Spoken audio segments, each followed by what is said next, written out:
আসসালামু আলাইকুম, আমি মোহাম্মদ জাকির ইসলাম। ওয়েস্ট আর্বিট্রারি চ্যানেলটিতে আপনাদেরকে স্বাগত জানাচ্ছি। আমরা গ্রিক পৌরাণিক কাহিনী সম্পর্কে জানবো।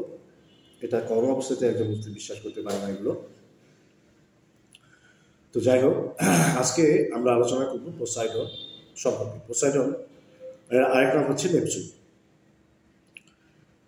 পোসাইডন ছিলেন সমুদ্রের নিয়ন্তা, জিউসের ভ্রাতা মানে ভাই, এবং বিশিষ্টতায় জিউসের পরেই ছিল তার স্থান।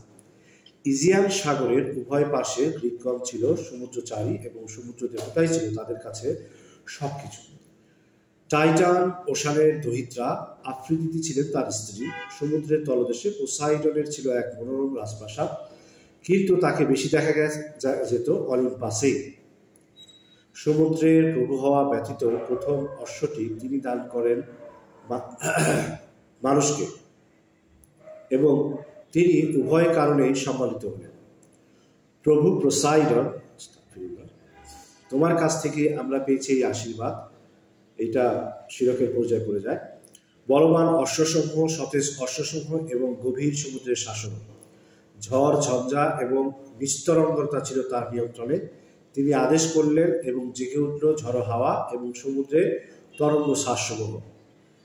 কিন্তু যখন তিনি জলরাশির উপর দিয়ে চালাতেন সোনালী বাহন, তখন তরঙ্গমালার গর্জন সমূহ ডুবে যেত নিস্তব্ধতায়, এবং তার বাহনের মসৃণ ও ঘূর্ণায়মান চাকাসমূহ অনুসরণ করত প্রশস্ত নীরবতা।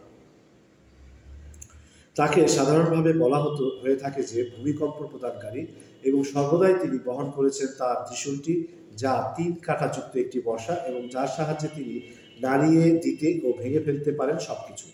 তার নাম জড়িয়ে আছে ষাঁড় এবং অশ্ব উভয়ের সাথে, কিন্তু ষাঁড়ের সাথে সম্পৃক্ততা ছিল আরও অনেক দেবতাদেরই।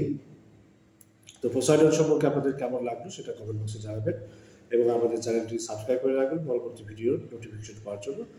ভালো থাকবেন। আল্লাহ হাফেজ।